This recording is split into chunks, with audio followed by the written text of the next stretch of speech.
السلام علیکم ورحمۃ اللہ وبرکاتہ۔ فتنوں کے زمانے میں سب سے پہلے اپنی اصلاح۔ نبی اکرم صلی اللہ علیہ وسلم نے ارشاد فرمایا، اس زمانے میں تمہارا کیا حال ہوگا جو قریب ہی ہے کہ آ جائے۔ اس زمانے میں لوگوں کو اچھی طرح چھانٹا جائے گا اور لوگوں میں سے ایسے بیکار لوگ رہ جائیں گے جیسے بھوسا۔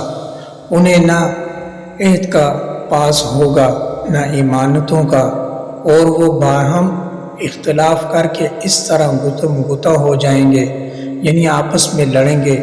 اور آپ صلی اللہ علیہ وسلم نے اپنی انگلیاں ایک دوسرے میں ڈال کر گتم گتا ہونے کا حال بیان فرمایا۔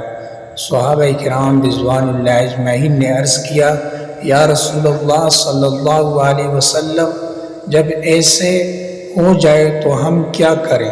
تو رسول اللہ صلی اللہ علیہ وسلم نے ارشاد فرمایا کہ جو نیکی کی بات دیکھو اس پر عمل کرو، اور جو برائی دیکھو اسے چھوڑ دو، اور خاص اپنی اصلاح کی طرف متوجہ ہو جاؤ اور عوام کو ان کے حال پر چھوڑ دو۔